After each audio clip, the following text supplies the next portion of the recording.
Buenas tardes a los participantes. Este es una pequeña presentación, no sé, veo los nombres acá, no veo mucho las caras, no sé si son estudiantes de UNIPE, de dónde vienen, en qué parte del país está, si alguno quiere presentarse, lo puede hacer, si no quiere también. Pero en todo caso, les cuento un poco de qué vamos a hablar en estos. Manifiéstense de alguna manera, como les parezca, levantando la mano o activando la cámara o como mejor les convenga. Eh, Mientras tanto, les cuento un poco de qué se trata este taller o esta presentación, que yo la llamé acerca del yo, y un poco la pregunta parte de un, bueno, perdón, no me presenté. Esto de no ver las caras me desconcierta, así que voy a empezar presentándome a mí y después les digo por qué. Hola, Amelia. Y ahí viene Cintia Paz. Eh, y bueno, yo me presento y después si ustedes quieren preséntense también, ya que somos poquitos y podemos conversar, lo haremos. Bueno, yo soy Vera Waxman y soy referente del área de filosofía en la Universidad Pedagógica Nacional, en la carrera de filosofía de nuestra universidad, en donde dicto las materias de introducción a los estudios filosóficos y ética. Y bueno, eso es básicamente lo que hago en UNIPE. Entonces, este taller inscripto, que es la segunda vez que lo presento en esta ocasión de la Semana UNIPE Federal, con estos talleres que hacemos a lo largo de todo, digamos, para que pueda conectarse gente de distintos lugares del país. Un poco lo que trata de tematizar es la cuestión de cómo nos conocemos a nosotros mismos, cuáles son los modos de autoconocimiento y cuáles son las representaciones que tenemos de la subjetividad.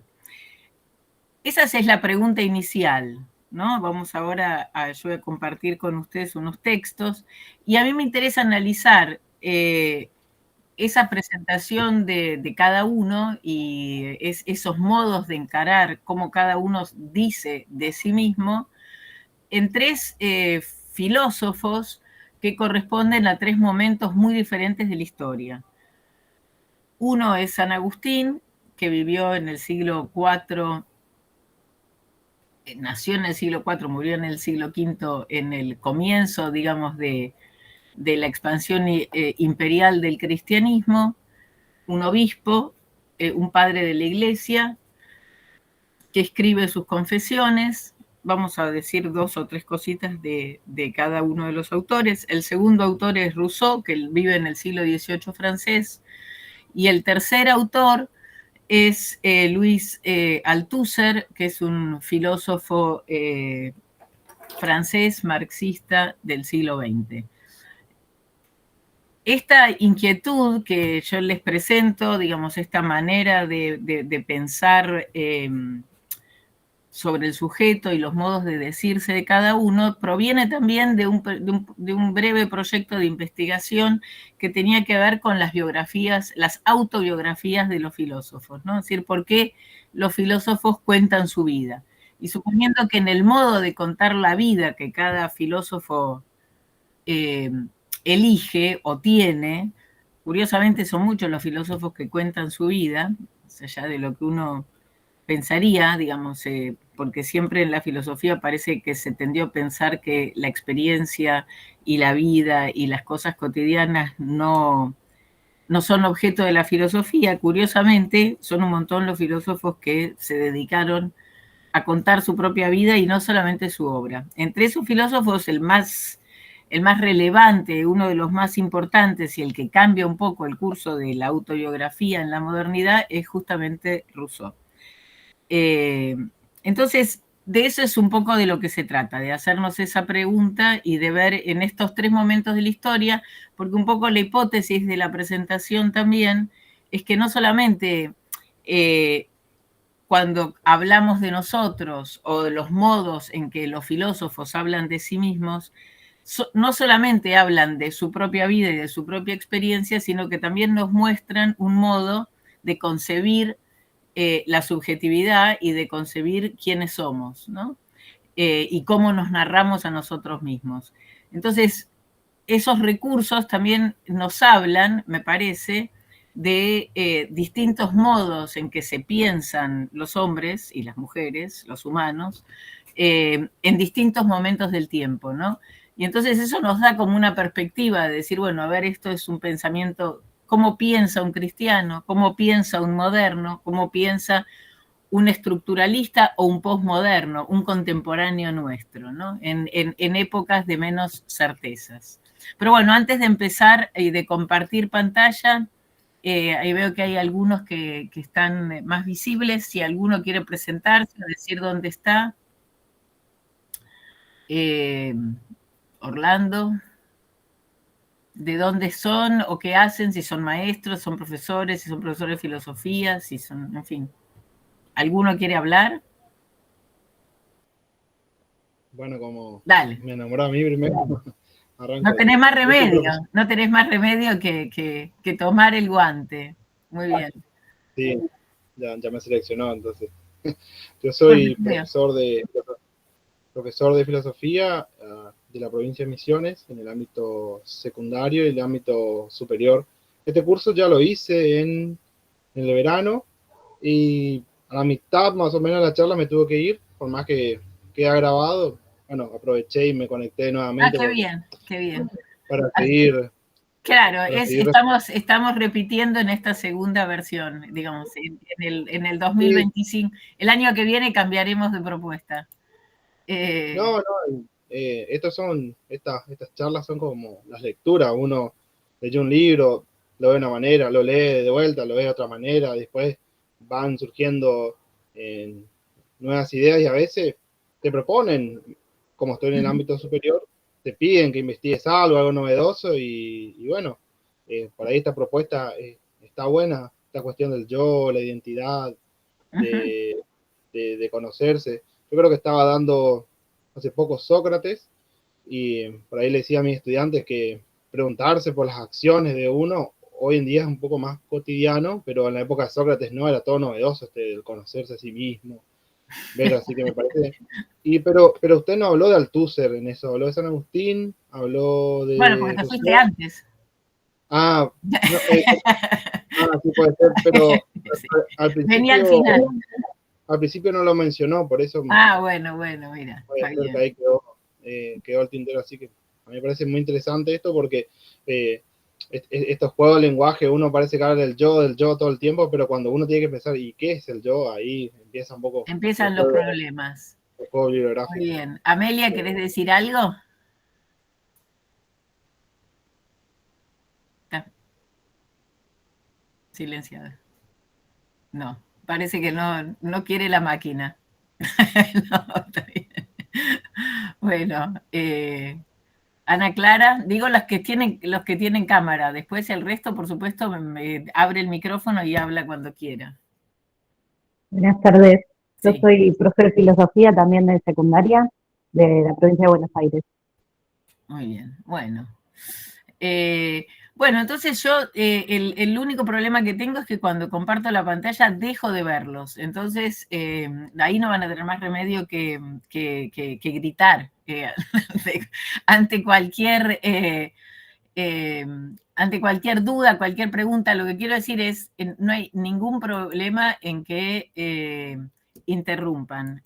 No hay ningún inconveniente con eso. Es decir, cualquier duda, cualquier comentario, cualquier inquietud es bienvenida. Así que yo comparto la pantalla ahora, los dejo de ver, pero sigo acá, por supuesto. Eh,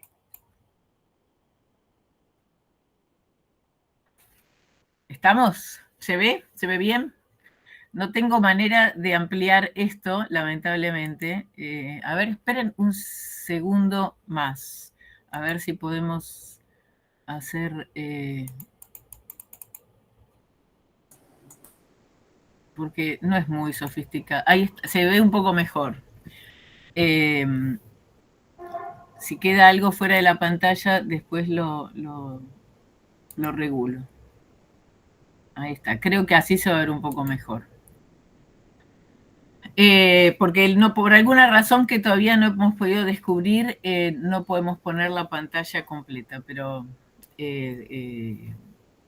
bueno, esta es la pregunta, digamos, acerca del yo y en estos tres personajes. Y por supuesto, como recién mencionaba el compañero, tenemos, es una pregunta clásica de la filosofía, el conócete a ti mismo, ¿no? Es decir, este imperativo de conocerse a sí mismo es un poco fundante en la historia de la filosofía. La frase que ustedes ven ahí en este edificio, creo que la ven, ¿no? Eh, la frase esta que se ve ahí del conócete a ti mismo, puesta en un edificio público, en realidad primeramente fue dicha en griego, ¿no? Notite auto, y que tiene que ver con uno de los que se llamaban los metra o los imperativos o los mandatos del templo de Delos, que era tan importante precisamente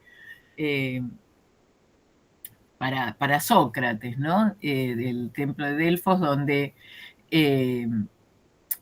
uno de las inscripciones que tenía este templo era esta de conócete a ti mismo, entendido básicamente entre los griegos como esta idea de conocer cuáles son tus límites también, ¿no? No trates de ser un dios, ¿no? Conocer tus límites humanos, tus imperfecciones, ¿no? No aspires, conocer el lugar que ocupás, ¿no? Por eso, justamente en ese mandato, ya vemos una de las diferencias de lo que nosotros mismos tenderíamos a encontrar hoy, ¿no? Que es, por ejemplo, lo que le pasa al pobre Felipe de Mafalda que les voy a mostrar ahora, ¿no? Es decir, el Felipe, el amigo de Mafalda, entiende el conócete a ti mismo ya no eh, como un mandato humano, antropológico, que dice, saber el lugar que ocupás, no quieras evitar los excesos, ¿no? Es decir, los excesos que eran, por ejemplo, los que ocurrían en la tragedia griega o estaban ejemplificados en la tragedia griega, ¿no? Aquello de tratar de ser como un dios, por ejemplo, o como le pasa, no sé, a Creonte en la tragedia de Antígona, ¿no? Es decir, que quiere excederse de todas sus capacidades y de actuar como si fuera un dios. Entonces, esa medida que ya no es un conócete a ti mismo como de la interioridad de cada uno, sino que es una medida de lo humano frente a lo divino, frente a lo trascendente, es muy distinta, y esto es un poco lo que vamos a ilustrar hoy, de lo que le pasa a Felipe en esta viñeta de Mafalda, ¿no? Mafalda le dice, ¿qué te parece esta frase? Conócete a ti mismo, y él dice, me parece excelente. De hoy en adelante comenzaré a ponerla en práctica. Sí, señor, la voy a parar hasta llegar a conocerme a mí mismo y saber cómo soy yo realmente, ¿no? Y después la pregunta, ¿y si no me gusto? Es decir, que este yo que le aparece a Felipe es un yo de una cierta psicología, una cierta subjetividad, ¿no? Eh, y además, no sé si les voy llamando la atención sobre algunas de estas cosas, esta idea de conocerme a mí mismo y saber cómo soy yo realmente, ¿no? Esa es una de las preguntas que me parece que guían a estos pensadores que se lanzan a escribir relatos autobiográficos, ¿no? Porque también una manera de entender quién soy yo es una forma de relato, ¿no? Es decir, quién soy yo también es el relato de mi vida, si es que hay algo más o no sabemos, ¿no? Es decir, hay algo más que ese relato de la vida de cada uno. Eh,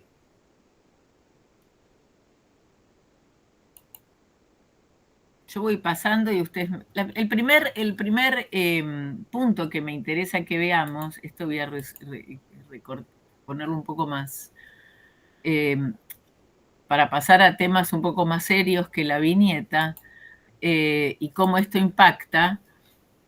La primera, y la importancia un poco de pensar este asunto de la identidad y de cómo nos conocemos, lo podemos ver en dos elementos que son propios de nuestra legislación nacional, ¿no? A mí no me interesa, yo voy a tomar dos artículos, dos leyes y algunos artículos de esas leyes para que veamos en ese texto una primera forma en donde se entiende quién soy yo, cuál es la identidad de cada uno, cómo podemos definir la identidad de una persona. En estos textos legislativos, en la Convención sobre los Derechos del Niño, lo que nos interesa particularmente es lo que se conoce como el artículo de la identidad personal. Y después la otra ley que vamos a ver es la ley de la identidad de género. Digamos, en cada uno de los casos está en cuestión el artículo sobre la identidad personal o la identidad del niño y la identidad de género. Por supuesto, no se trata acá de discutir ninguna de las leyes, sino simplemente de poner un poco en evidencia cómo en cada uno de estos textos legislativos hay un supuesto acerca de la identidad. Eso es lo que me interesa como problema para este ejercicio que vamos a hacer, ¿no? Es decir, en este ejercicio, es decir, si uno tuviera que decir cómo se define la identidad, bueno, veamos cómo se define en esta y cómo se define en la otra. También para que veamos, un poco para problematizar esto, lo que nos interesa ver acá es cuáles son los supuestos que tenemos cuando hablamos del yo. Si pensamos que hay una base en nosotros que no cambia, que es permanente, que es siempre igual a sí misma, pensamos que hay una naturaleza que perdura, pensamos que somos algo que va cambiando, pensamos que somos algo que se modifica con la experiencia, pero que hay una base de algo que permanece siempre igual a sí mismo.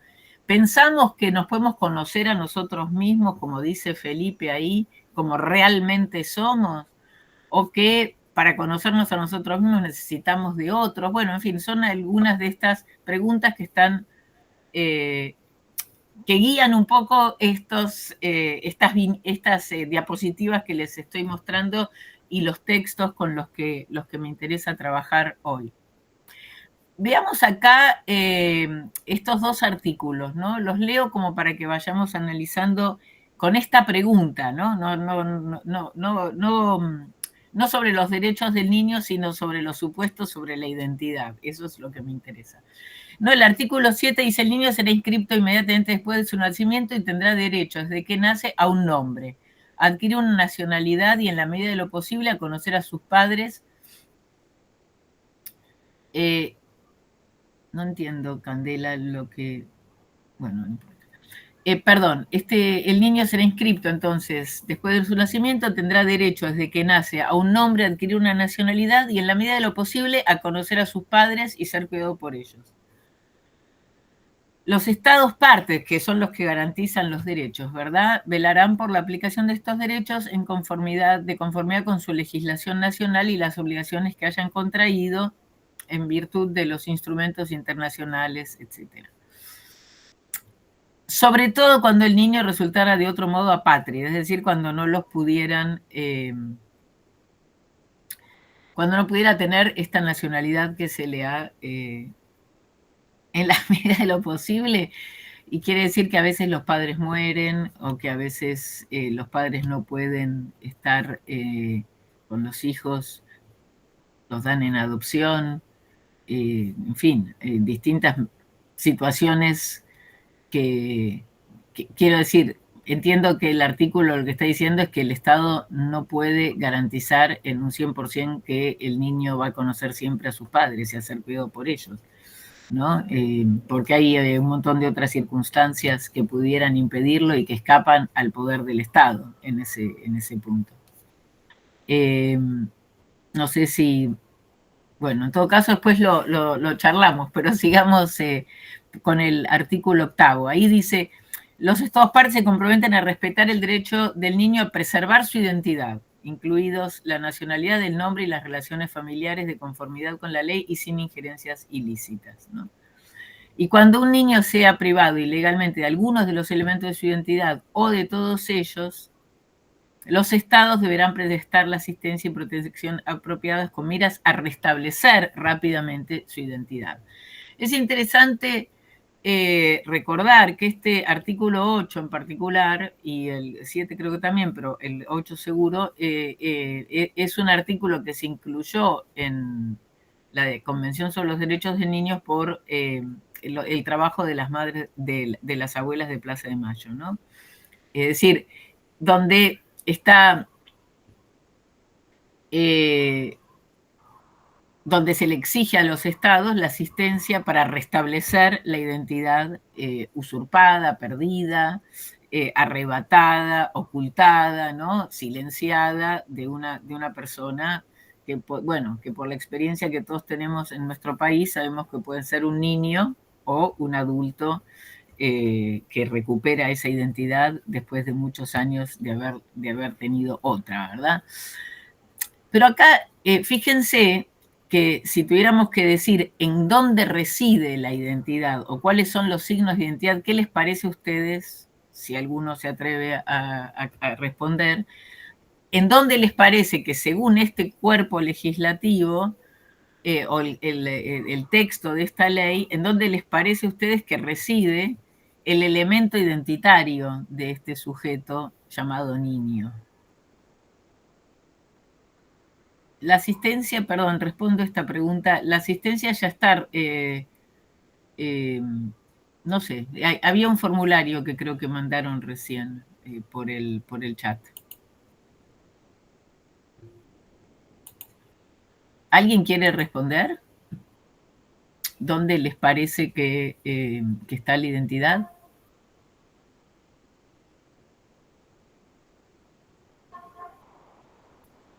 Bueno, primera conclusión que diría entonces es que según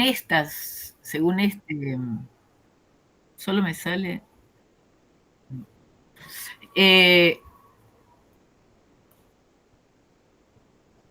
según el artículo 8, yo diría que podemos decir o podemos anticipar que en esta ley de los derechos del niño, la identidad de cada uno está asociada a su ADN de alguna manera, ¿no? Es decir, saber de dónde venimos, saber quiénes son los padres, saber quién es tu nombre, saber cuál es tu nacionalidad, eso, todo eso que eventualmente que alguien podría ser privado ilegalmente de esos elementos de su identidad o de todos ellos, eso parece ser lo que de alguna manera constituye quiénes somos, ¿no? Es decir, no solamente, pero esos son elementos básicos de la identidad de cada uno, ¿no? Quiénes somos estaría dado, por eso digo el ADN, porque además, como sabemos, por las acciones de las abuelas de Plaza de Mayo, el modo de restablecer la identidad de alguien es por medio de un estudio de cuáles son nuestros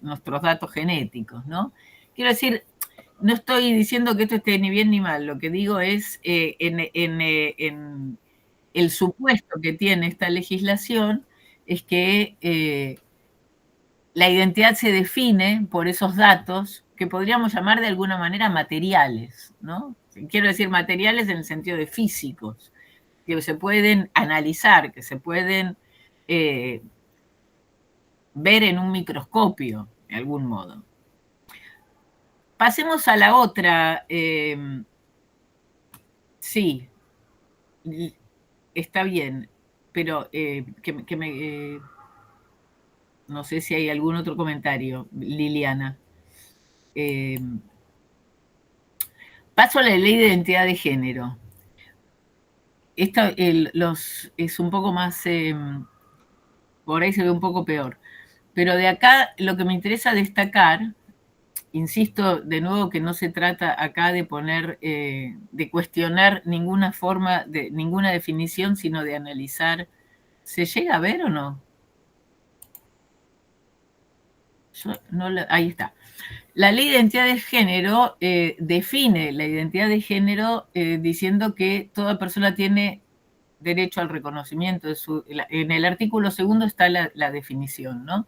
Y eso es lo que más me interesa acá, porque después lo que la ley dice es, primero, que tenemos derecho a una identidad de género y al libre desarrollo de la persona según esa identidad, ¿no? Y que tiene derecho también a ser tratada de acuerdo con su identidad de género y en particular a ser identificada de ese modo. Después, lo importante en lo que a nuestra problemática concierne es qué se entiende por identidad en ese caso, ¿no? Y ahí se define como la vivencia interna e individual del género tal como cada persona la siente, la cual puede corresponder o no con el sexo asignado al momento del nacimiento, incluyendo la vivencia personal del cuerpo. Esto puede involucrar la modificación de la apariencia o la función corporal a través de medios farmacológicos, quirúrgicos o de otra índole, ¿no? Siempre que ello sea libremente escogido. También incluye otras expresiones de género como la vestimenta, el modo de hablar y los modales. Es decir, y luego el artículo 3 dice que la persona podrá solicitar la rectificación registral del sexo y el cambio de nombre, pila e imagen cuando no coincidan con su identidad de género autopercibida. Ahí aparece esta palabra que es relativamente nueva en nuestro vocabulario, que es lo del autopercibido. Yo lo que quiero marcar acá simplemente es cómo de una legislación de 1990, como nos indicaba recién Liliana, a esta identidad de género, que es una ley del 2012, es decir, donde median 22 años entre una y la otra, no quiere decir que aquella manera de entender la identidad esté superada ni abandonada, porque evidentemente a lo largo de los años se siguen identificando cantidad de personas según ese criterio, pero acá aparece otra idea de identidad que tiene que ver con esto que se llama autopercepción y que se define como la vivencia interna e individual del género, ¿no? Es decir, ya no se trata de un dato objetivo, podríamos decir, como podría ser una carga genética, sino que se trata de una vivencia interna e individual. Quiero decir con esto, no sé si se ve el cambio en la concepción o la alternativa, porque no sabemos si es realmente un cambio en la concepción o si acá, por razones probablemente de lo que se trata de defender en cada uno de los casos en los que las leyes son redactadas, se apela a una manera de entender al sujeto o al género o a la identidad o a otra, no sé si se entiende. Es decir, cuando de lo que se trata es de restablecer la filiación,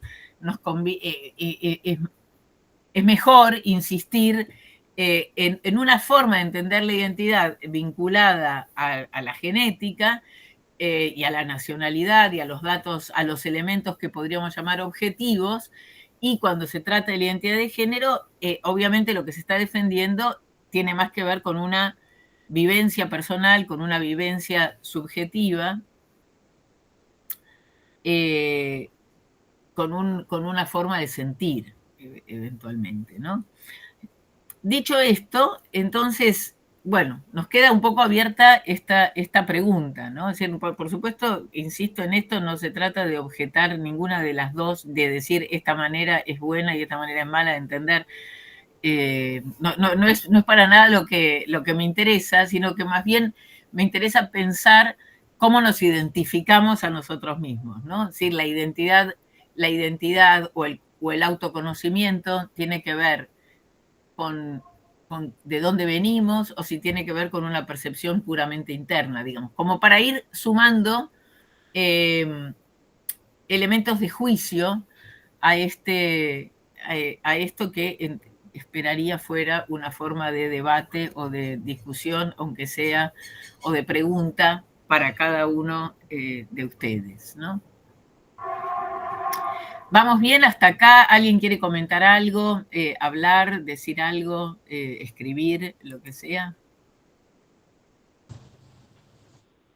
Hola, ¿qué tal? Buenas tardes. Hola. Bueno, me llamo Amil, soy de la provincia de Santa Cruz, Hola, soy Mil. profe de filosofía en nivel secundario y por ahí como pregunta para ver si puede aclararlo usted y al mismo tiempo que pregunta, comentario de estas observaciones que viene compartiéndonos, me da la sensación que en el caso de las dos definiciones de identidad que se presentan en estos dos Documento. señalamientos que ha hecho, se pone en juego la idea de construcción de la identidad. Porque me da la impresión de que si la identidad queda subsumida al campo de lo biológico, natural, eh, queda cerrado eh, todo lo que implicaría esta idea de la autopercepción, que me da la impresión de que abre el juego a eh, lo contextual, lo histórico, ¿no? El elemento exterior que nos hace ser o lo que nos hace percibirnos, ¿no? No sé si vale este comentario en la idea de la construcción. No sé si... Me parece interesante lo que decís. Honestamente, digamos, me parece interesante incluirlo en la conversación. No sé si no me atrevería a decir que las definiciones de los artículos de ley lo habilitan, digamos, acá lo que dice es, se entiende por identidad de género la vivencia interna e individual del género tal como la persona la siente. Es decir, que la cual puede corresponder o no al sexo asignado al momento del nacimiento, ¿no? Es decir, el otro está reducido un poco, por lo menos en esta redacción. Insisto, estoy haciendo un análisis nada más, no me interesa, después podemos discutir si estamos de acuerdo o no con esto. No es ese no quisiera que eso sonara como una oposición, pero no me parece que lo esté diciendo. Es decir, más bien me parece que lo que está diciendo es que la identidad de género autopercibida está entendiendo que la identidad depende de una vivencia interna individual. No parece estar diciendo es una construcción que tiene que ver con lo que con otros. No sé dónde, entiendo la intención de lo que decís, Amil, y me parece que está bueno. No sé si la veo en el texto de la ley.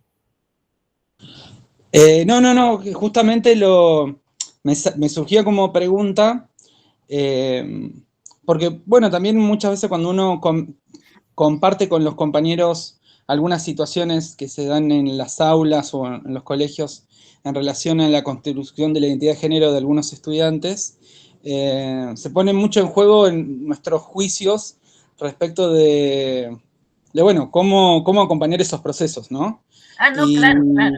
entonces yo pensaba justamente por ahí cuando uno la identidad lo deja atado a esta cuestión del ADN o de la genética, bueno, es como que No tenés no hay, alternativa, claro. claro. En Entonces yo ese por eso le sentido, preguntaba entiendo. si había lugar en la idea de autopercepción para pensarlo como Claro, una no, está muy bien. construcción. No, claro, claro, sí.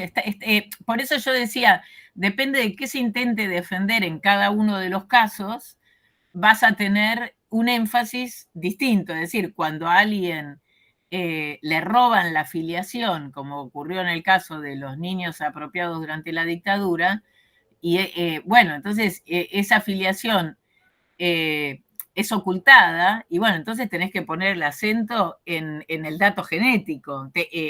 Al legislador, por así decir, le importa poner el acento en el dato genético porque precisamente ese es el bien que trata de tutelar el Estado. Es decir, no te pueden robar tu identidad, no te pueden robar tu filiación. Ahora, ¿eso alcanza para decir que todo lo que vos sos es lo que está en tu ADN? Y probablemente no. Como probablemente tampoco alcance para decir que todo lo que sos está solo en tu vivencia interna, desconociendo tu historia, de dónde venís, con quiénes te vinculaste, quiénes, ¿no? Es decir, son como dos caras extremas, tal vez, en algún punto, de pensar la identidad.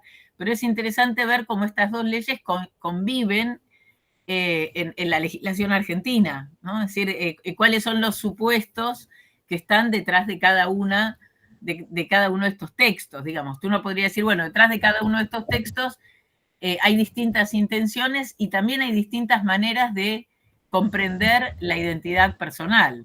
En uno ligado a una filiación y en otro ligado a una autopercepción, ¿no? Bueno, vamos por ese lado. Voy a avanzar un poquito más.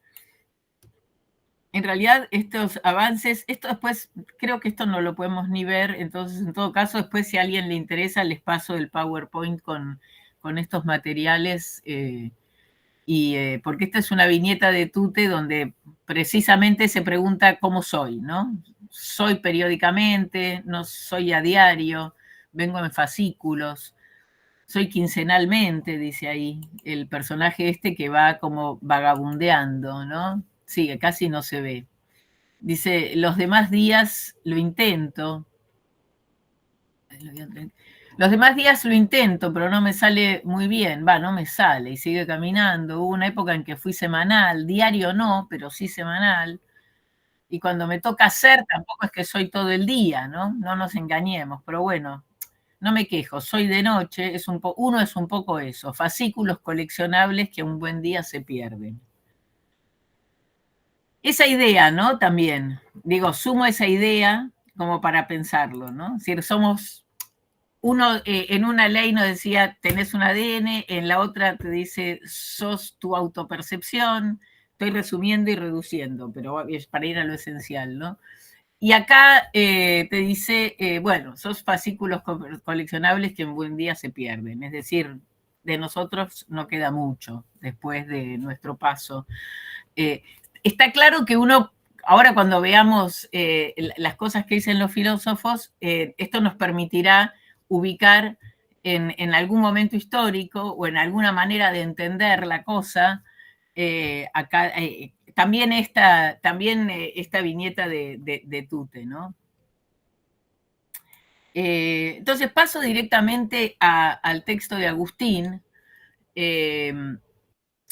Este es otro de Tute, a mí me gusta mucho Tute, y habla un poco también del relato, este creo que lo pueden ver un poco mejor ahí, ¿no? Es decir, la idea de que la vida se entiende y que entendemos nuestra propia vida como un relato, como una biografía, nos plantea este problema, ¿no? Es decir, a todos los que escriben una autobiografía se les plantea el problema de que no saben cuál es el final. Por eso el editor le dice a este señor que tienen ¿no? la intención de publicar una biografía, pero esperamos a conocer el final, ¿no? Esta idea que también está en algunos filósofos más existencialistas, pero incluso también en el propio Aristóteles, esta idea de que en realidad no sabemos cómo fue la vida de alguien hasta que no se termina, ¿no? Es decir, que el balance de cómo habrá sido su vida depende también del sentido del final. Pero paso a los textos filosóficos, así después nos queda un rato para compartir. A ver si podemos charlar un poco.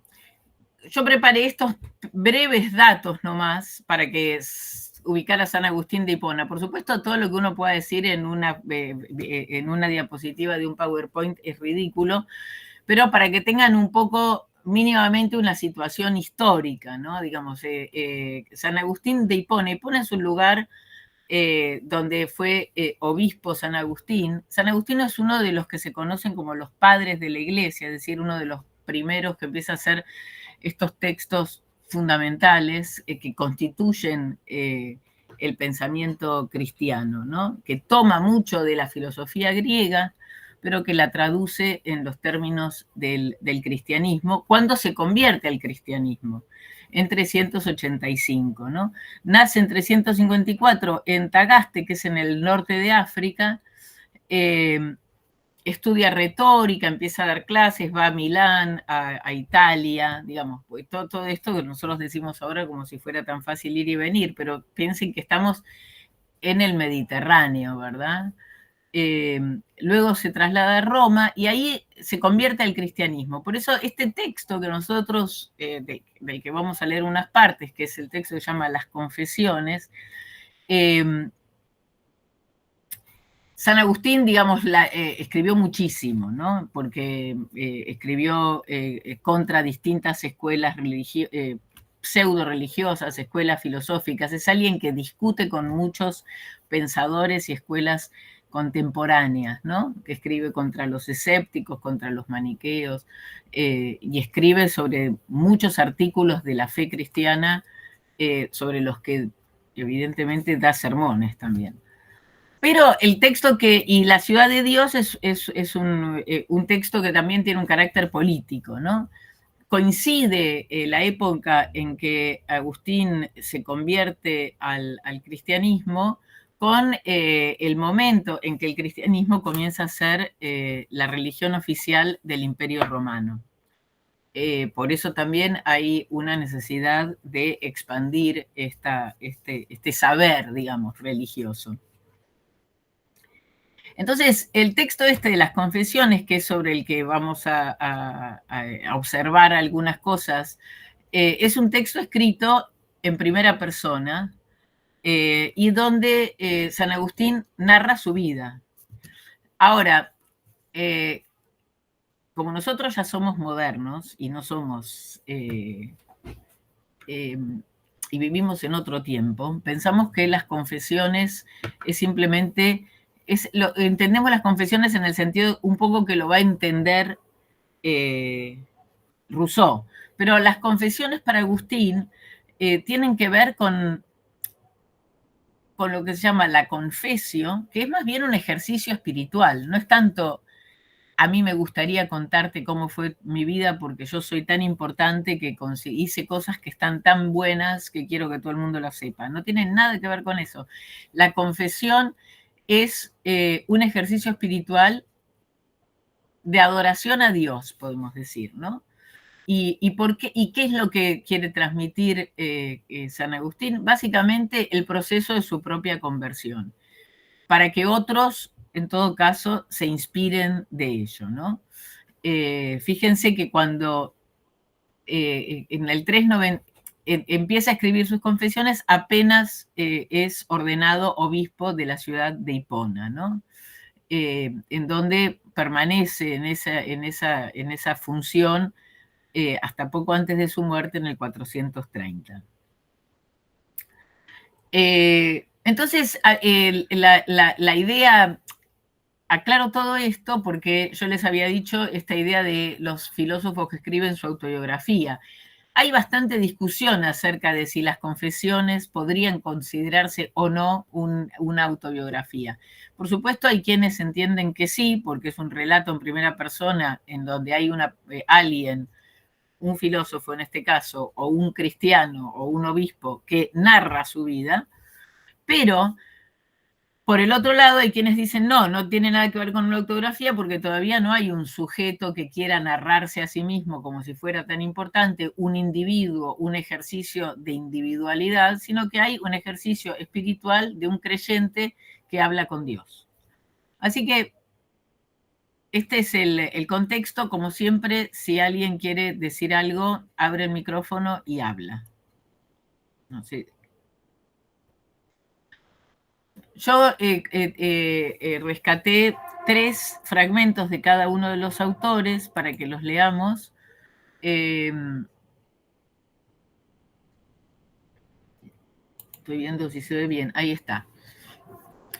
Y lo primero que... y arranco con estos 3 parágrafos del libro 10. El texto proviene del libro 10 de las confesiones, son 12 libros las confesiones.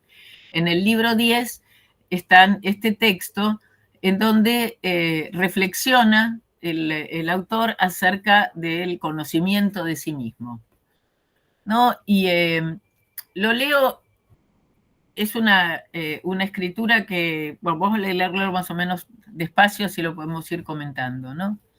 Y ahí dice Agustín, que yo te conozca, conocedor mío, que te conozca como soy conocido. Poder de mi alma entra en ella y adáptala a ti, a fin de tenerla y poseerla sin mancha ni arruga.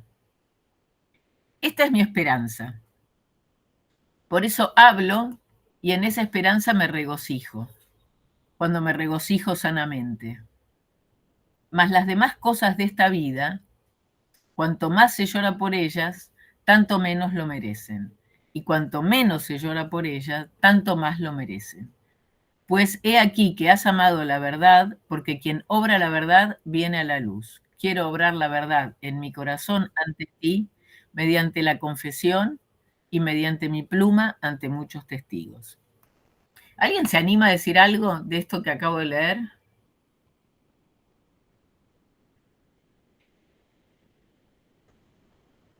Entiendo que es un texto que tiene una manera de escribir, una retórica que es que nos es un poco ajeno, que es un poco menos familiar para nosotros. Pero llamo la atención sobre algunas cosas para que empecemos a pensar, para empezar a analizar este texto, ¿no?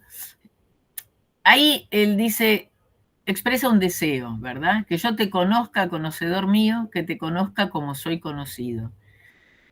Agustín está tratando de conocer a Dios, a quien llama conocedor mío, ¿verdad? Yo quisiera conocer a Dios como Dios me conoce a mí. Eso es lo que parece estar diciendo en la primera frase, ¿no?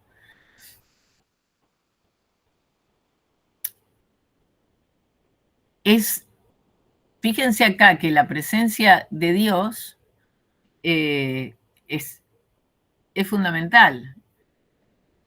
Hay un par de palabras que nos pueden ir orientando en esto, ¿no?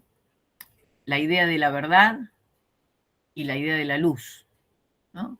Quiero obrar la verdad en mi corazón ante ti, mediante la confesión, mediante mi pluma, ante muchos testigos. Es decir, si abro mi corazón es para que mediante la confesión, mediante todo este ejercicio espiritual de contar mi vida, puede ser solamente me voy a conocer a mí mismo iluminado por la luz de Dios. Entonces, acá hay una esperanza de conocerse a sí mismo que depende, si se quiere, no de que yo me mire para adentro, sino de que haya una luz adentro mío que ilumine ese ejercicio. No sé si esto se ve. Es decir, si este hombre, San Agustín, solamente puede conocerse a sí mismo en la medida en que haya alguien que esté iluminando su alma. Y ese alguien que ilumina su alma es Dios. Entonces, solamente en ese diálogo se puede conocer este cristiano, ¿no? No sé si se va entendiendo o si ven alguna otra cosa que quieran comentar. Por sí o por no, aunque sea.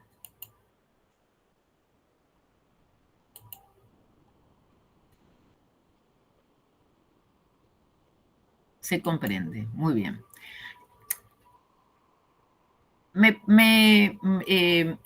Quiero decir esto porque en este punto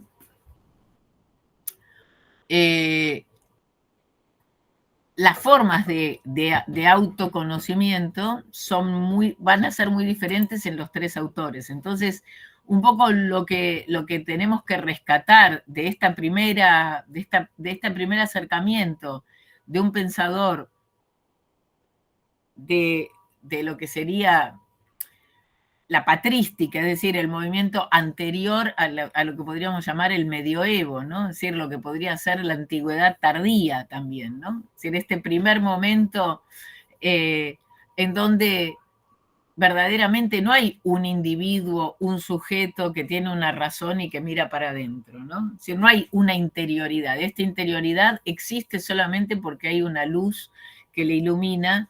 Esa interioridad no es que miramos para adentro como hace Felipe de Mafalda y que se encuentra como realmente es. Esta idea de que hay una adentro y una afuera, acá no está, ¿no? Hay una adentro porque hay una luz adentro, si no, el adentro es solamente oscuridad.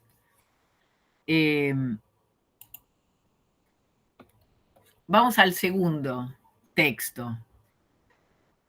Y en realidad para ti, Señor, ante cuyos ojos desnudo está el abismo de la conciencia humana, ¿qué habría en mí de oculto, aun cuando yo rehusara confesártelo?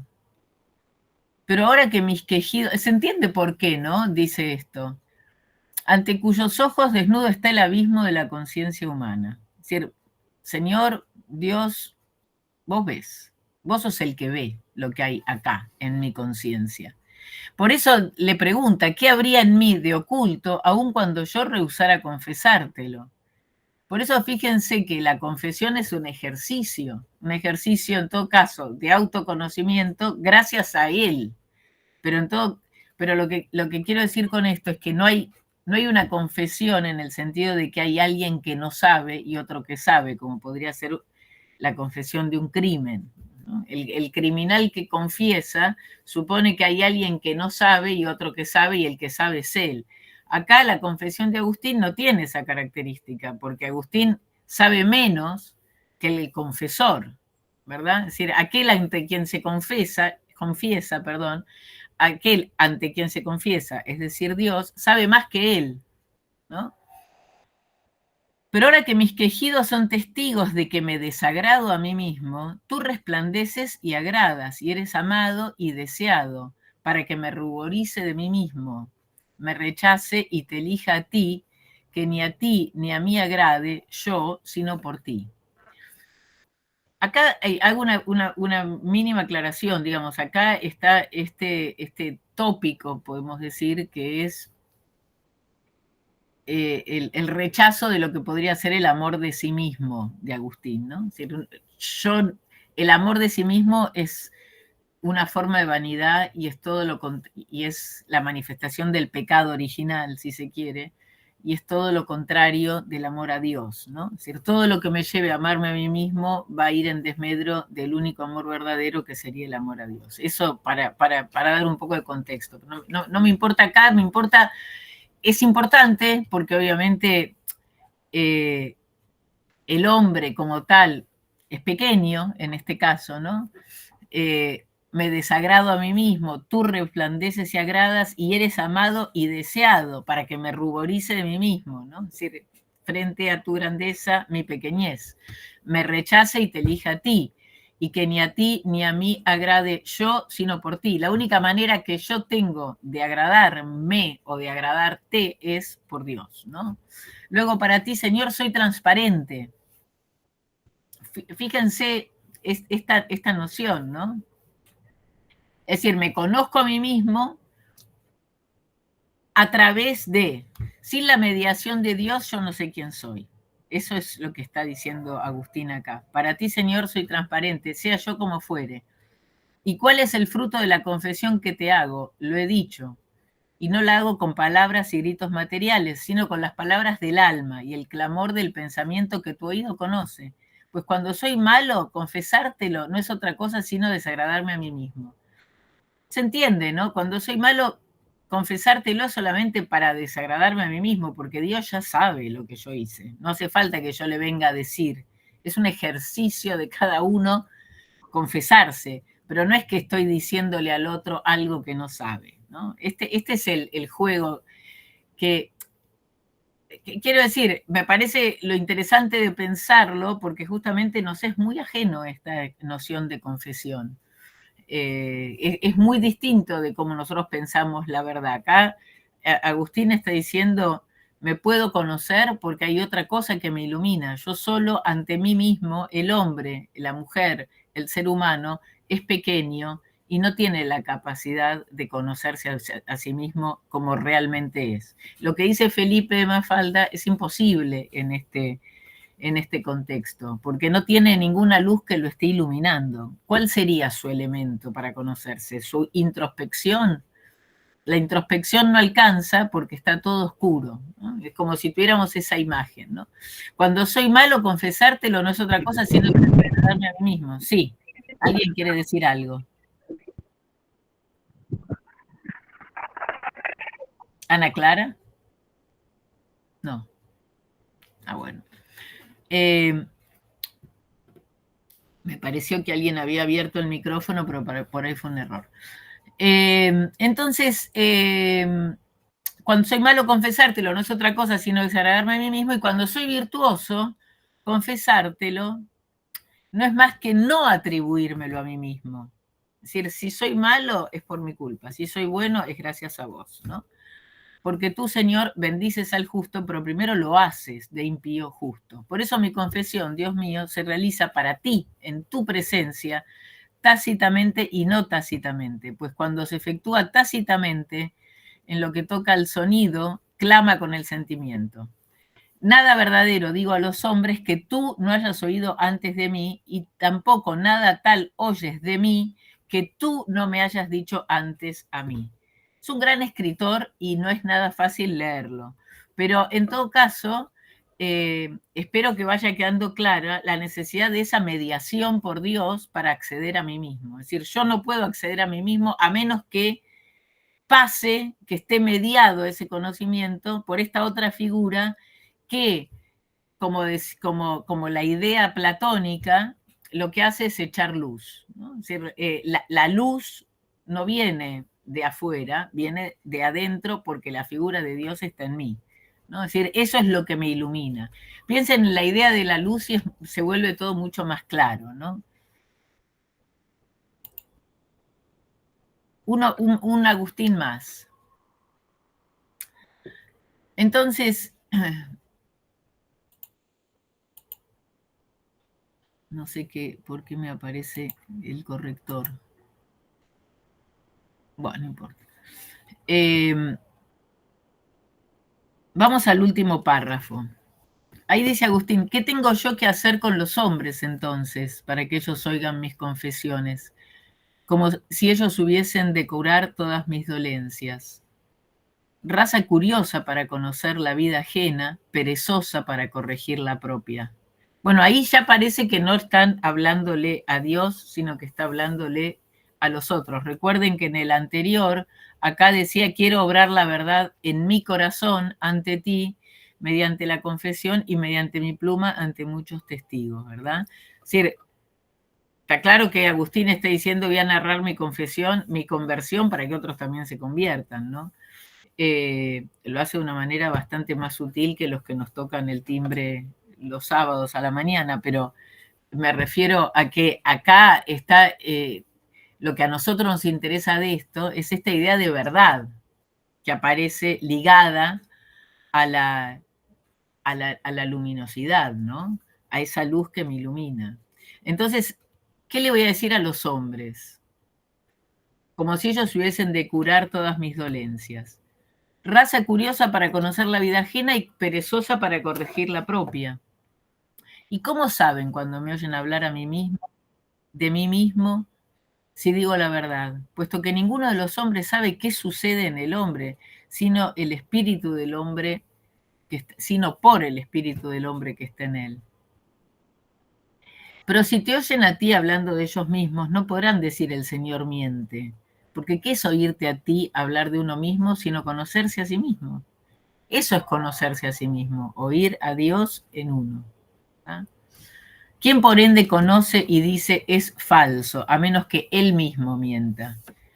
Pero como la caridad todo lo cree, es ciertamente entre ellos que la caridad vincula entre sí y hace una sola cosa, donde yo también, Señor, así te hago confesión, de modo que me oigan los hombres a quienes no puedo demostrar que confieso la verdad, pero me creen aquellos cuyos oídos me abre la caridad. Bueno, hasta acá Agustín, ¿no? Es decir, para poder conocer, hablar uno de sí mismo y conocerse a sí mismo, tiene que estar en contacto con la figura de Dios. Si no, lo que encuentran en su propio conocimiento es pura oscuridad.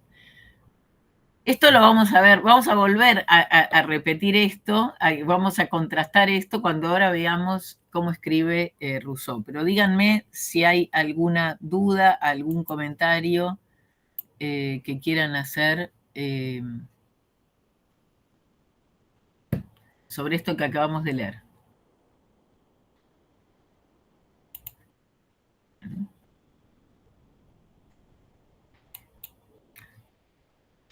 Avanzo entonces a Rousseau. Rousseau es el segundo autor que me interesa por varias razones. La primera razón es que Rousseau escribe un texto muy importante que se llama Las Confesiones. Ese texto de Rousseau que se llama Las Confesiones claramente está inspirado en Agustín. Ahora les voy a contar un poquito el contexto de Las Confesiones. Y los años en que lo escribe, ¿no? Las confesiones de Rousseau claramente se inspiran en las confesiones de Agustín, al punto de que también son 12 libros de las confesiones, ¿no? Pero hay una diferencia fundamental, que es que Rousseau es un moderno, es decir, es alguien que ya pertenece a la modernidad y ya entiende al sujeto y la subjetividad de una manera completamente distinta, más allá de las propias creencias religiosas o no religiosas de Rousseau, porque no se trata especialmente, digamos, no sería ese el principal problema, ¿no? O tal vez sí, pero eso lo podemos discutir un poco en la lectura. Rousseau nace en 1712 y nace en la República de Ginebra, es decir, no nace en Francia. Probablemente muchos conozcan a Rousseau por ser uno de los mentores o de los autores que influyen en la Revolución Francesa. Por lo tanto, y como ha pasado gran parte de su vida en Francia, muchos lo identifican y escribe en francés con Francia, pero por supuesto también se lo conoce justamente como el ginebrino, entre otras cosas porque, y eso tal vez pinta un poco el carácter de Rousseau, es alguien que escribe y firma sus libros como el ciudadano de Ginebra. Ciudadano de Ginebra que no es nada inocente en esa, digamos, el ciudadano de Ginebra que vive en Francia, que es una monarquía absoluta, firma sus libros recordándole a todos los franceses que lo leen que él no es un súbdito de la corona, sino que es un ciudadano de una república, ¿no? Como no son ellos. La vida de Rousseau es todo una peripecia, ¿no? Es decir, Rousseau es un huérfano. Una de las primeras cosas que narran las confesiones es la muerte de su madre en el momento de su nacimiento, digamos, mi vida le costó la suya a mi madre.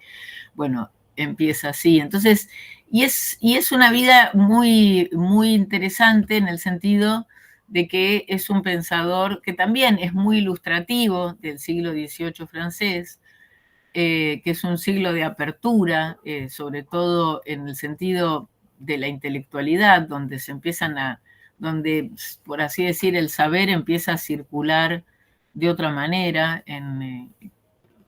por el proyecto de la enciclopedia, por la apertura de los salones donde se discuten textos y donde empieza a haber un movimiento crítico que luego terminará, digamos, apoyando o convergiendo en el momento revolucionario, pero en todo caso es un siglo, sobre todo la segunda mitad del siglo, de discusiones, ¿no? Justamente Rousseau gana en 1751 el premio de la Academia de Dijon en la academia, Dijon es una provincia pequeña en ese momento y todavía, y hay una academia que llama a un concurso para escribir un texto sobre la influencia en la moralidad de las ciencias y las artes. Bueno, Rousseau participa y gana el concurso, y eso lo lanza de alguna manera a su carrera de escritor y a la fama. En todo caso, son varios los textos que yo puse ahí algunos de los que son más conocidos. En 1762 publica El Contrato Social y Emilio, que son textos que dan lugar a persecuciones, digamos. Rousseau es un autor perseguido, perseguido por sus ideas, perseguido por la censura que le quema los libros, tanto en su ciudad de Ginebra como en Francia, ¿no? Y Y entonces empieza a generar en el ánimo de Rousseau esta idea de que es un perseguido, ¿no? De que sus colegas filósofos de la enciclopedia armaron un complot en contra de él. Es objeto de algunas maldades, ¿no? Además, por parte de Voltaire, por parte de... Pero es un personaje que, bueno, no, muy particular. Y en parte esta idea de las confesiones tiene que ver con este intento de rehabilitarse ante la sociedad, ¿no?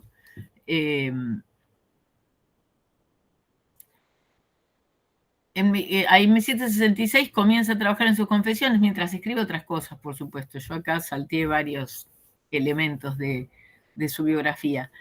Y después esas confesiones son leídas en público, ¿no? Son leídos en público y horrorizan algunas, porque hay algunas partes que son demasiado íntimas de las cosas que cuenta Rousseau, y esto ofende un poco el pudor común del siglo XVIII.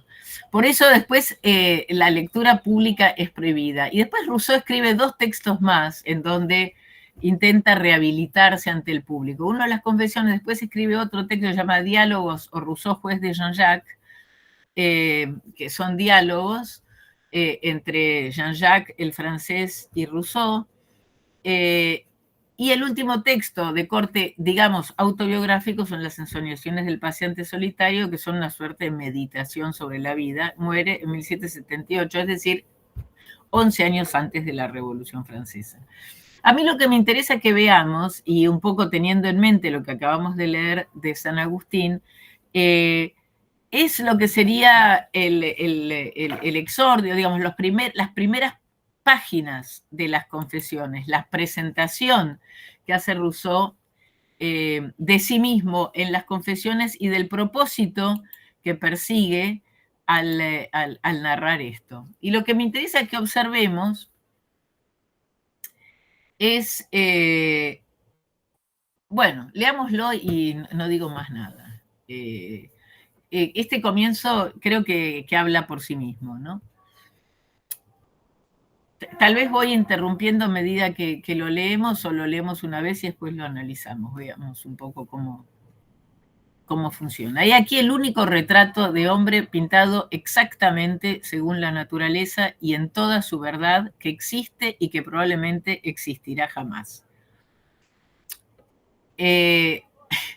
Fíjense cómo comienza este texto, ¿no? Es decir, acá Rousseau ya no está apelando a ninguna luz trascendente, no está apelando a ningún dios, sino está diciendo que él es el autor de este retrato de hombre, que ya no es el retrato de mí mismo, no es que yo te voy a contar mi propia vida, mis aventuras, mis desventuras, sino que es un retrato del hombre, no es un retrato de mí mismo, ¿no? Es un retrato de hombre pintado exactamente según la naturaleza. Es decir, la naturaleza humana soy yo, está diciendo acá, ¿no? Yo soy el hombre según la naturaleza. Si vos querés saber cómo son los hombres naturalmente, mírame a mí. Esto es lo que está diciendo, ¿no? Y además se apodera tanto del presente, del pasado, como del futuro, ¿no? Y aquí el único retrato de hombre pintado exactamente según la naturaleza y en toda su verdad, que existe y que probablemente existirá jamás.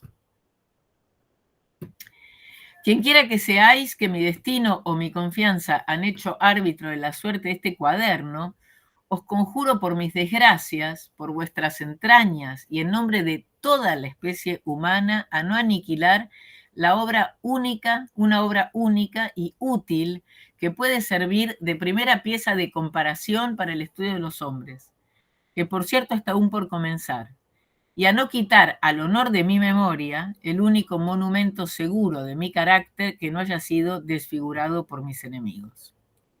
Es decir, en esta segunda frase, donde ya le está hablando al público, ¿no? El que sea de acá en el futuro, que mi destino, mi confianza en el hecho de la suerte, os conjuro, y en nombre de toda la especie humana, ¿no? Es decir, pido que no aniquilen esta obra. Esta obra es útil en un sentido como pieza de comparación para el estudio de la naturaleza humana, ¿no? Porque yo soy la medida, yo soy el modelo, está diciendo Rousseau. Y a no quitar al honor de mi memoria el único monumento seguro de mi carácter. Hablo por el género humano en su conjunto y hablo por mí mismo, ¿no? Es decir, en estos dos planos está manejándose este autor, ¿no? He hecho un estudio de la naturaleza en mí mismo, lo presento y además es el monumento de mi carácter que no haya sido desfigurado por mis enemigos. Acá está esta idea del complot, ¿verdad? Es decir, dicen cualquier cosa de mí. Tengo que hacer estas confesiones para decir quién soy. Pero decir quién soy es un modelo de humanidad, es un modelo de hombre que puede servir de pieza de comparación. Independientemente de lo que podríamos llamar la grandilocuencia de este inicio, ¿no? Lo que me interesa señalar acá es cuáles son los elementos con los que cuenta un autor o un filósofo o un ser humano o un hombre, en este caso Rousseau, para conocerse, ¿no? Es decir, para decir quién soy yo. Acá parece que por lo pronto podríamos pensar que es su propio autoexamen, su propio relato, ¿no? Por eso después quienes estudian la autobiografía entienden que este es el inicio, que las confesiones son el texto iniciador de lo que podría llamarse la autobiografía moderna, ¿no? Es decir, que el relato autobiográfico comienza con Rousseau y comienza con esta intención de narrar la propia vida, ¿no? Por último, aunque, es decir, primera cosa, segunda, ¿no? Es decir, es muy también ordenado en su exposición. Por último, aunque vos mismo fueseis uno de esos enemigos implacables, dejad de serlo ante mi ceniza y no llevéis vuestra cruel injusticia hasta el tiempo en que ni vos ni yo estaremos vivos, a fin de que podáis daros al menos una vez el noble testimonio de haber sido generosos y buenos cuando podíais ser malvados y vindicativos. Si es que el mal que se dirige a un hombre que nunca ha hecho o querido hacer ningún daño pueda llevar el nombre de venganza, ¿no? ¿Por qué se habrían de vengar de mí si en definitiva yo no les hice nada, ¿no? Es decir, fíjense cómo acá está la naturaleza humana, la especie humana, la humanidad como testigo y al mismo tiempo yo, mis enemigos, vos que fuiste malo conmigo, ¿no? La venganza, es decir, pasamos de lo enorme a mi caso particular en el mismo párrafo, ¿no?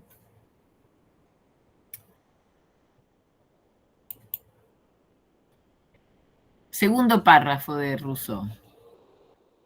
Ahí dice, formo una empresa, la de escribir este texto, ¿no? La de escribir esta confesión. Formo una empresa que no tuvo ejemplo alguno.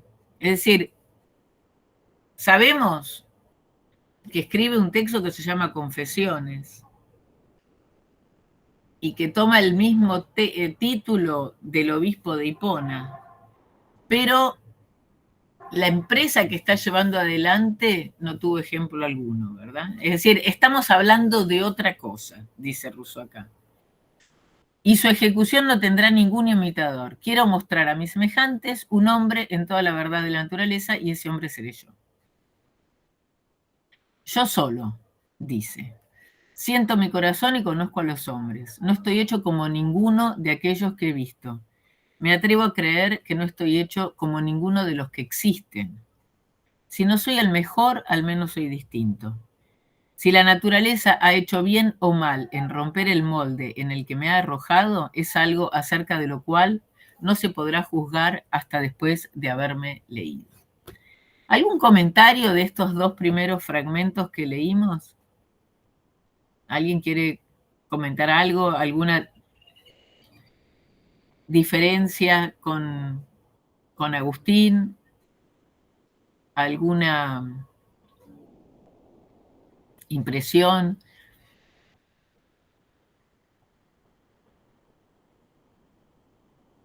¿En qué sentido a lo social, Orlando?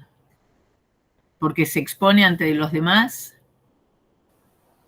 Sí, acá pareciera que, bueno, San Agustín está buscando esa identidad con Dios, como diciendo, yo lo conozco más a Dios, más me puedo conocer a mí, y acá para conocer a los hombres entre sí, esta relación de yo con el otro, con la otra edad. ¿Pero te parece que él tiene algún interés en conocer a los otros o más bien en ponerse de modelo y ser Claro, mejor? ahí tiene razón, dice, yo siento mi corazón y conozco a los hombres.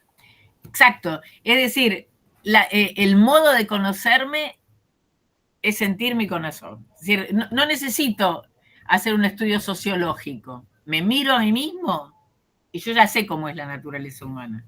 Porque la naturaleza humana soy yo.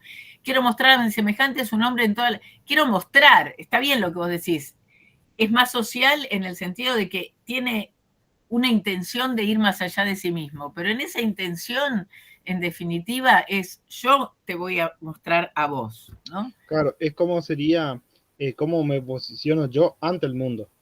Exacto. Ahí se entiende, está muy buena la Defensiva, tal vez defensivamente, tal vez porque me han atacado, tal vez porque me dicen que soy lo que no soy, tal vez porque me odian o no me entienden o me siento solo, me siento abandonado. Pero acá la clave de mi autoconocimiento es siento mi corazón y conozco a los hombres, ¿no? Es decir, la como esas luz, sensaciones interiores que uno va teniendo, como descubrirse a sí mismo también. a nosotros nos resulta más familiar esta manera de pensar Claro. que la de San Agustín. Pero fíjense ustedes la distancia que hay. Es decir, el hombre cristiano dice, para conocerme a mí mismo, necesito que haya otro que me esté mirando, que me esté iluminando. El Claro. hombre moderno, Rousseau, dice, me miro a mí mismo y ya está. Ya encontré la verdad. Fíjense que antes hablábamos de verdad, pero esa verdad estaba ligada a la idea de la luz. Esa luz que no viene de mí, de mi conciencia, de mi corazón, de mi inteligencia, no viene de nada, sino que viene de arriba, viene de otro. Acá lo que está diciendo Rousseau es, siento mi corazón y conozco a los hombres. Y esa es la verdad de la naturaleza, ¿no? Es decir, quiero que cerremos un poco esto antes de pasar al tercer fragmento de Rousseau, que es el más definitivo en este sentido, porque es el que más comparable con Agustín. Pero este movimiento hacia la introspección supone que ahora, en esta modernidad en la que estamos en el siglo XVIII, digamos, modernidad que tiene que ver con, bueno, un montón de eventos históricos que han ocurrido, pero y esto lo dejo un poco para lo que cada uno de ustedes ya sepa o vaya a conocer, pero quiero decir, ya cambió el mundo, cambió la ciencia, cambió la sociedad, estamos a pocos años de... hay otra organización política, no hay imperio romano, es el ciudadano de Ginebra, es la monarquía francesa, el Estado francés absolutista, pocos años, un par de décadas antes de la Revolución Francesa, pero... Y este movimiento, ¿no? Introspectivo, siento mi corazón y conozco a los hombres. La manera de conocerme a mí mismo es mirar adentro de mí. Y tengo las luces suficientes. Fíjense que cuál es el movimiento con el que se asocia a Rousseau y en el movimiento de la enciclopedia. Es precisamente el que se llama el iluminismo. Es decir, donde la luz ya viene de la propia inteligencia, ¿no? Es decir, soy yo el que me ilumino a mí mismo por mi propia razón, por mi propio conocimiento.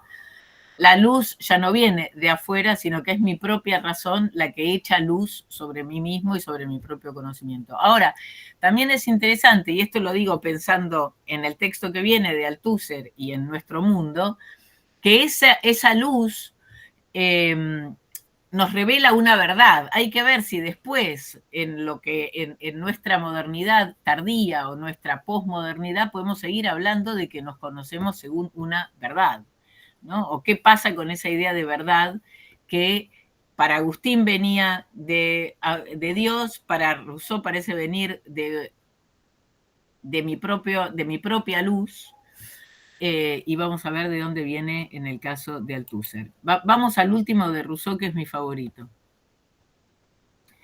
Ahí dice Rousseau, que suene cuando quiera la trompeta del juicio final. Acá sí participa, acá la presencia de Dios, ¿qué es lo que pasa con los modernos, no? Esa presencia de Dios que estaba tan manifiesta en el caso de Agustín, aparece, porque los modernos todavía creen en Dios, ¿verdad? Entonces aparece Dios, pero fíjense cómo aparece y en qué lugar lo pone Rousseau, ¿no? Es muy interesante este párrafo en ese sentido. Que suene cuando quiera la trompeta del juicio final. Es decir, si hay juicios finales porque hay Dios, ¿verdad?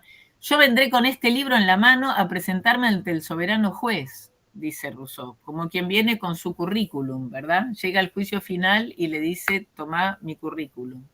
Esto es lo que yo escribí. Y le diré en voz alta, él le va a decir a Dios, esto es lo que he hecho, lo que he pensado, lo que fui. He dicho el bien y el mal con la misma franqueza. No he callado nada malo, no he agregado nada bueno, y si he empleado algún ornamento indiferente en esto que en sus confesiones, ¿verdad? No ha sido nunca más que para llenar un vacío ocasionado por mi falta de memoria. Es decir, Rousseau te está diciendo, yo miré para adentro y te estoy diciendo todo lo que encontré. No me digas que vos viste algo más que yo porque, ¿no? Es decir, no he callado nada malo, no he agregado nada bueno, ¿no? Y lo único que puede ser es que me haya olvidado de algo, pero no tengo ninguna intención de mentir, ¿no? He podido suponer verdadero lo que sabía que había podido serlo, nunca lo que sabía que era falso. Me mostré tal como fui, porque él, como Felipe de Mafalda, se puede conocer a sí mismo si se mira, se puede conocer tal como es, como realmente es, ¿no? Despreciable y vil cuando lo he sido, bueno y generoso, sublime cuando lo he sido, he develado mi interior tal como tú mismo lo has visto. Fíjense esta perspectiva, qué impresionante que es y cómo nos muestra en toda su... Nos muestra muy claramente lo que es el sujeto moderno, ¿no? Es decir, ¿quién es el yo de la modernidad? El yo de la modernidad es este que está acá, ¿no? Me mostré tal como fui, despreciable y vil cuando lo he sido, bueno y generoso, sublime cuando lo he sido. Y lo más impresionante es esto, he develado mi interior tal como tú mismo lo has visto. Quiere decir que eso que Agustín decía, decime qué te voy a decir yo, Dios, a vos, si vos ya lo ves todo. ¿Cómo te voy a confesar algo que vos no sabés? ¿Cómo voy a suponer yo, que soy una criatura pequeña, que vos, Dios, no sabés algo? Acá Rousseau, fíjense que se pone exactamente en la misma perspectiva. He develado mi interior tal como tú mismo lo has visto. Si yo fuera Dios, que no soy, por supuesto, le diría a Rousseau, pero vos qué sabés cómo yo veo tu interior, Rousseau, si vos no sos Dios. Pero evidentemente Rousseau ese es el hombre moderno, el que se pone en ese lugar. No sé si se entiende, ¿no? He develado mi interior tal como tú mismo lo has visto. Yo veo lo mismo que vos ves, Dios. Yo vengo con este libro en la mano, te digo que está mi CV, vos fijate lo que yo he hecho, lo que he sido, lo que he pensado y lo que fui, ¿no? Y después, el ser eterno, fíjense, se convierte prácticamente en el acomodador de este espectáculo que él está dando, ¿no? Ser eterno, reúne en torno a mí a la innumerable multitud de mis semejantes, que escuchan mis confesiones, que chillen por mis indignidades, que se pongan colorados por mis miserias, que cada uno descubra a su vez su corazón a los pies de su trono con la misma sinceridad y luego que uno solo te diga, si se atreve, yo fui mejor que aquel hombre.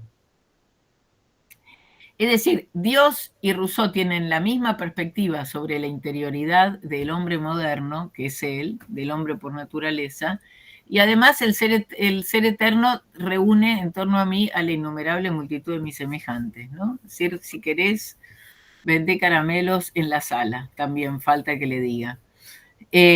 Pero más allá de mis ironías, espero que se vaya entendiendo el cambio de manera de hablar del yo, ¿no? Es decir, cómo habla cada uno del yo. Si no hay comentarios, paso al Althusser. Así vemos esta última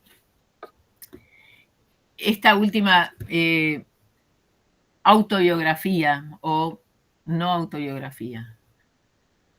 Luis Althusser es un gran pensador francés, pensador del marxismo francés, nacido en Argelia en 1918, muy dotado intelectualmente. En Francia va a lo que se conoce como la Escuela Normal Superior. Fíjense que ingresa en 1939 cuando se declara la guerra, a donde es movilizado y permanece prisionero 5 años. Y al parecer esa experiencia de estar prisionero 5 años en un campo de concentración alemán, un campo de prisioneros, mejor dicho, le dejó algunos problemas.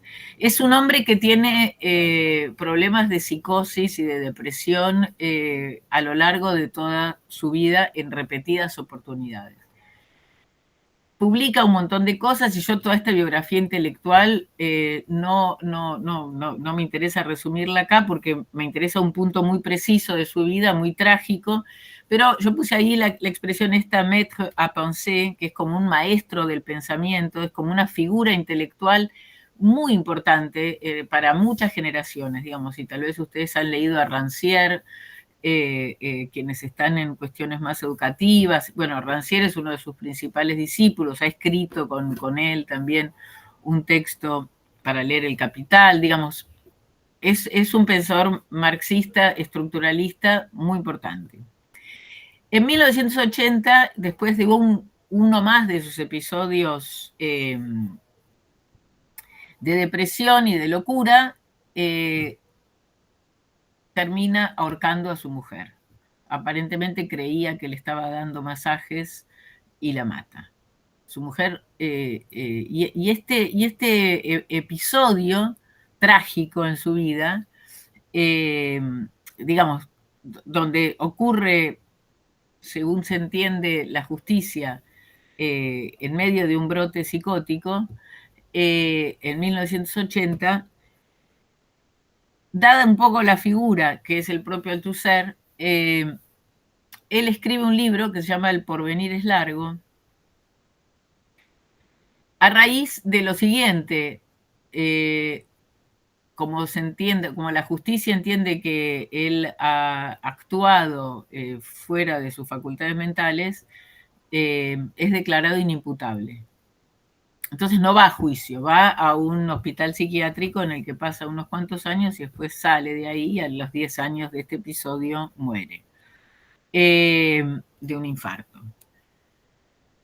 El punto que nos interesa es el de este texto que se llama El porvenir es largo, en donde Althusser dice que se siente en la necesidad de, ante la falta de justicia, reponer los hechos, ¿no? Y gran parte de este texto narra, hay una parte del texto es esta autobiografía que se llama El porvenir es largo, donde cuenta toda su vida, y otro directamente se llama Los hechos, en donde narra este episodio que ha sido tan mortificante.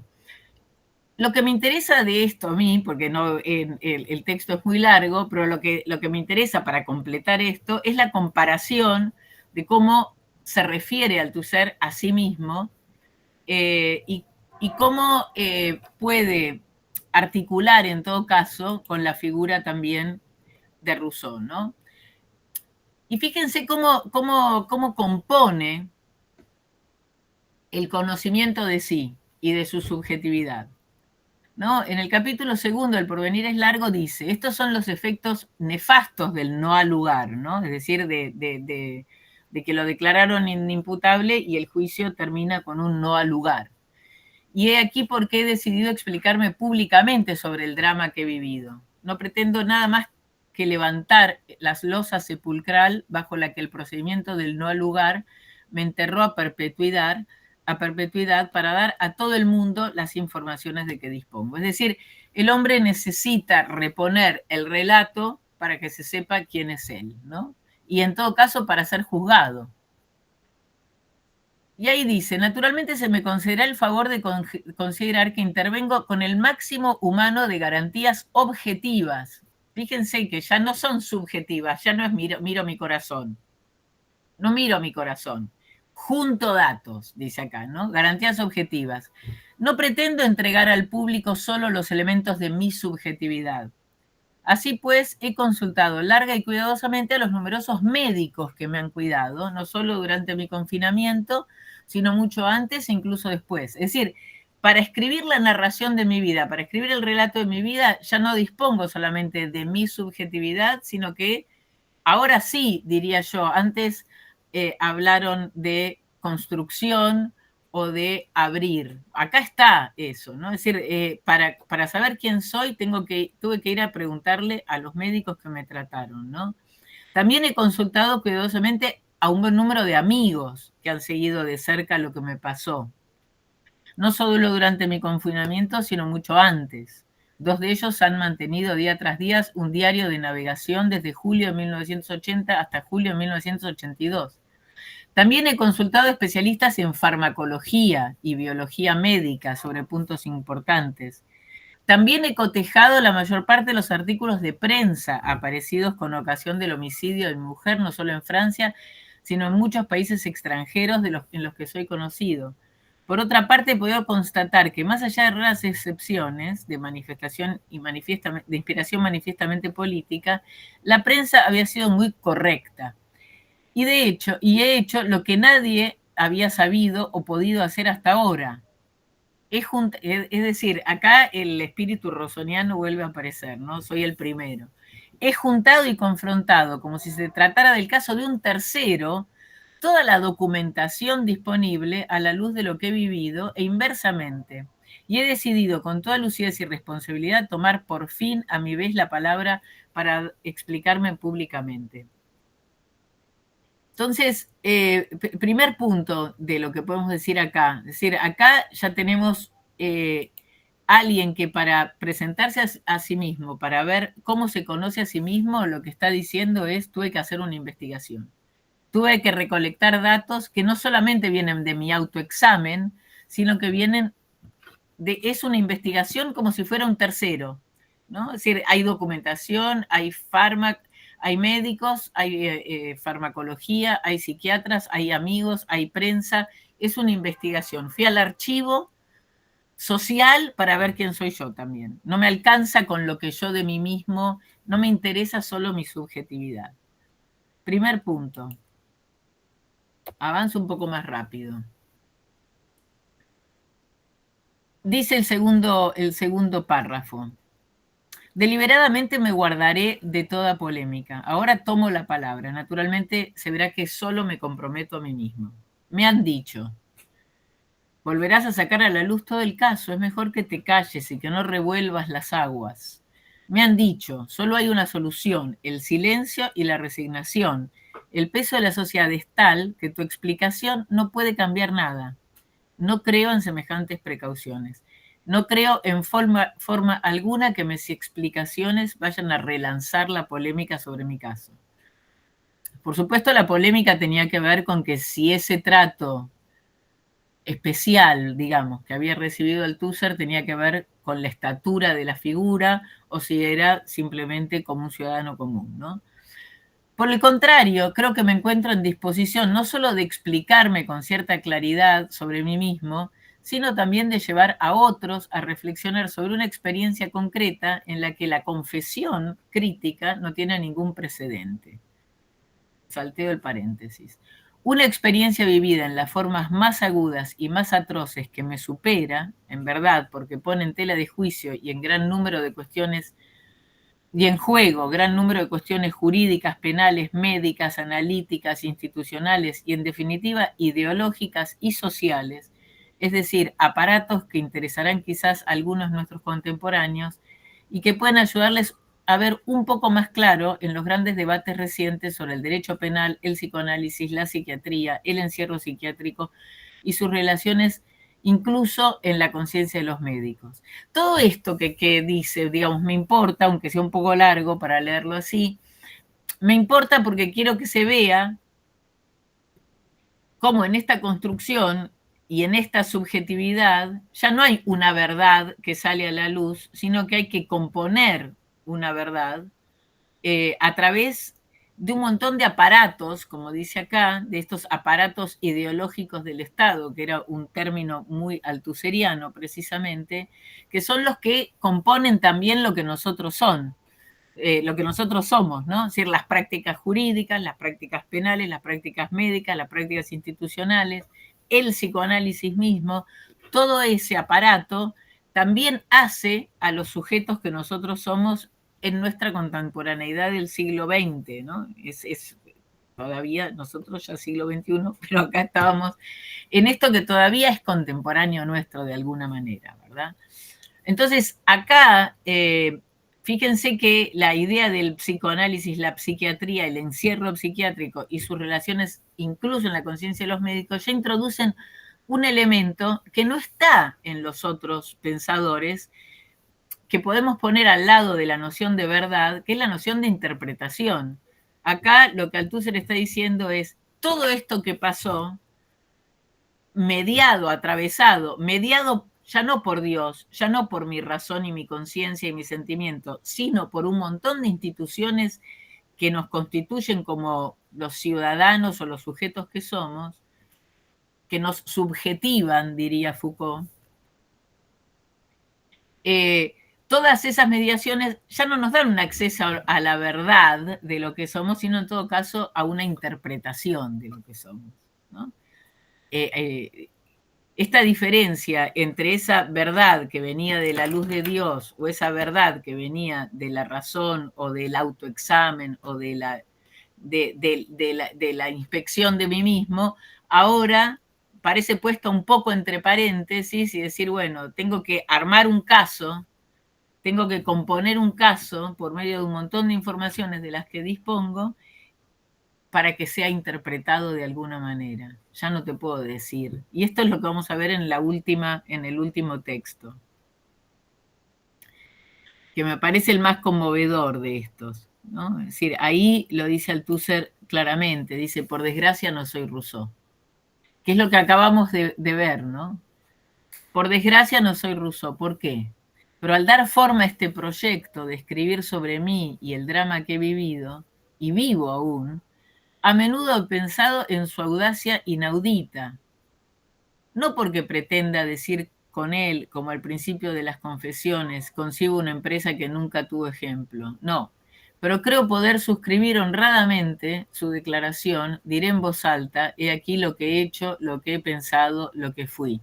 Y yo añadiría sencillamente, lo que yo he comprendido o creído comprender, aquello de lo que yo ya no soy totalmente el dueño, sino lo que he llegado a ser.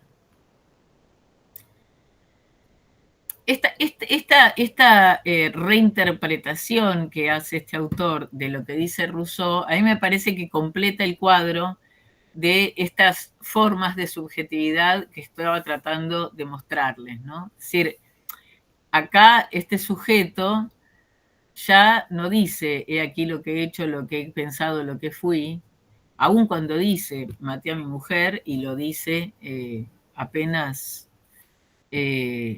descubre el cadáver de su esposa junto a él, digamos, y sale corriendo a pedir ayuda, ¿no? Según los testimonios. Pero fíjense cómo aparece esta idea, esta incerteza que es característica de esta posmodernidad o esta modernidad tardía en la que seguimos viviendo, ¿no? Digamos, nosotros ya más agravado, porque ya no es solo la interpretación, sino que ya estamos en el momento de la fake news, donde ya lo que es, lo que parece, da más o menos lo mismo, ¿no? Acá lo que está diciendo es la audacia infinita de Rousseau de decir, yo puedo saber de mí mismo, esto es lo que he hecho, lo que he pensado y lo que fui. Y si no coincide enteramente con la realidad, no es por falta de voluntad, no es porque tenga, sino por falta de memoria. Pero no es porque no pueda acceder directamente a mí mismo. Puedo acceder directamente a mí mismo. Solo que a veces la memoria me falla. En el caso de Althusser es lo que yo he comprendido o creído comprender. Es decir, ya está totalmente mediado por la interpretación y lo que podríamos llamar la incertidumbre respecto de la verdad. Ya no hay una verdad tan segura de que la razón me va a revelar.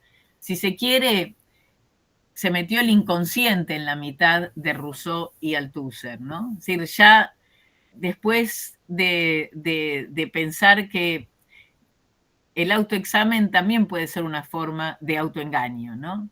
Ya no tenemos ese acceso tan directo a nuestro yo como podía pensar Rousseau que lo tenía. Acá Althusser, en un caso mucho más dramático, dice, bueno, para saber quién soy yo tengo que armarlo de otra manera, ¿no? Por eso dice, en lo que sigue no es un diario, ni memorias, ni autobiografía, sacrificando todo lo demás, solo he querido expresar el impacto de los efectos emotivos que han marcado mi existencia y le han dado forma, ¿no? Aquella en que me reconozco y en la que pienso se me podrá reconocer. Bueno, esto es más o menos, no sé, ahora espero que dejo de compartir la pantalla y espero que alguno me diga qué le pareció todo esto. Si se entendió, no se entendió, si hay alguna relación con alguna pregunta, algún comentario, en fin, lo que quieran decir. Si les gustaron los textos, si les interesan. Nunca me pasó tanto silencio del otro lado en estos talleres, pero entiendo que están, bueno, sí. Bueno, Orlando, que viste ahora, llegaste hasta el final. ¿Te aportó algo Althusser? Sí, sí, de hecho ya acá lo estoy buscando en internet, el capítulo 2. Más o menos estaba visualizando. Sí, tiene que ver más esta... Es un texto muy conmovedor, ese texto de Althusser. Sí. Es un texto muy hermoso también. Es muy relacionado a nuestra época, porque, no sé, en la escuela, bueno, una persona es buen estudiante según ciertos parámetros. Puede ser mal ciudadano, pero puede ser buen estudiante, puede ser buena pareja, pero puede ser, bueno, los yo está determinado por montón de cuestiones, ¿no? Está determinado también por los discursos. Según soy el DNI, soy tal cosa. Según la iglesia, soy tanto. Según esto, no, está atravesado por muchas interpretaciones el yo. Y a mí me parece que está bueno, que es muy positivo este discurso del Althusser. Bueno, yo estoy hablando muy superficialmente porque tengo que imbuir más en el texto en sí mismo, ¿no?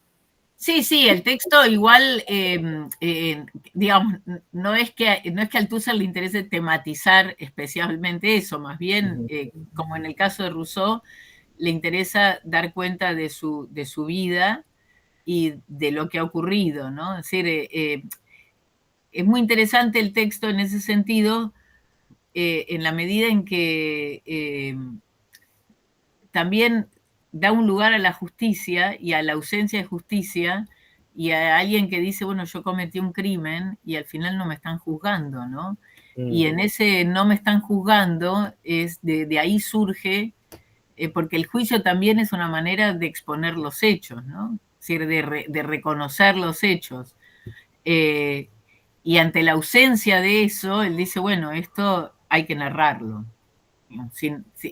Que sea, es un poco a diferencia de Rousseau, que trata de defenderse de las opiniones de los demás.